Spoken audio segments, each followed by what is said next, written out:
पौराणिक कथाओं के बारे में बात करें तो राजा जनक भगवान शिव के वंशज थे और भोलेनाथ का धनुष उनके राजमहल में रखा था।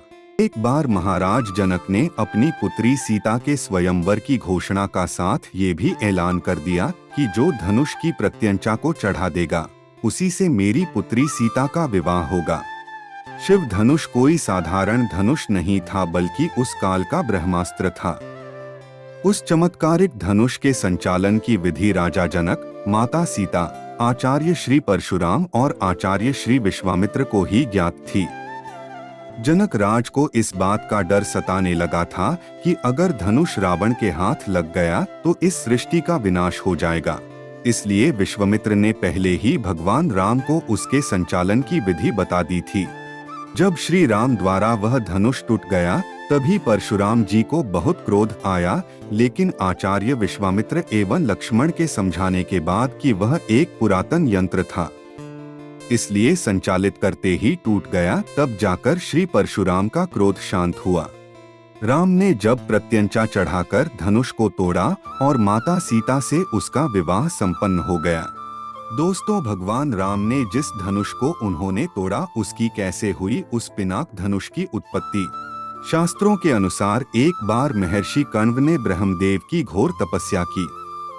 अपने ध्यान में इतने गहरे खो गए कि वर्षों तक बिना हिले तपस्या करते रहे, जिससे उनके शरीर पर दीमकों ने बाबी बना ली। उस बाबी पर बांस का एक पेड़ उग आया जो साधारण नहीं था। ब्रह्मा देव ने महर्षि कण्व की तपस्या से खुश होकर उन्हें उनके मनचाहे वरदान प्रदान किए और उस बांस को भगवान विश्वकर्मा को दे दिए। इनसे विश्वकर्मा जी ने दो शक्तिशाली धनुष शारंग और पिनाक बनाए, जिसमें से श्री हरि विष्णु को उन्होंने शारंग और भगवान शिव को पिनाक धनुष प्रदान किया।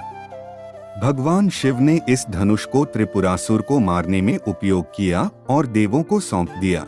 जब देवों का समय खत्म हुआ तो देवों ने यह धनुष राजा जनक के पूर्वज देवरात को सौंपा गया। शिवजी का वह धनुष उन्हीं की धरोहर स्वरूप जनक जी के पास सुरक्षित था।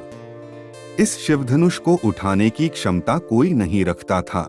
एक बार देवी सीता जी ने इस धनुष को उठा दिया था, जिससे प्रभावित होकर जनक जी ने सोचा कि यह कोई साधारण कन्या नहीं है। जो भी इससे विवाह करेगा वह भी साधारण पुरुष नहीं होना चाहिए। इसीलिए ही जनक जी ने सीता जी के स्वयंवर का आयोजन किया था और यह शर्त रखी थी कि जो कोई भी इस शिवधनुष को उठाकर तोड़ेगा सीता जी उसी से विवाह करेंगी। उस सभा में भगवान श्री राम ने अंततः शिवधनुष तोड़कर सीता जी से विवाह किया था। और इसी तरह के वीडियो देखने के लिए हमारे चैनल को सब्सक्राइब कर दे और बेल आइकन दबाना ना भूले। जय श्री राम।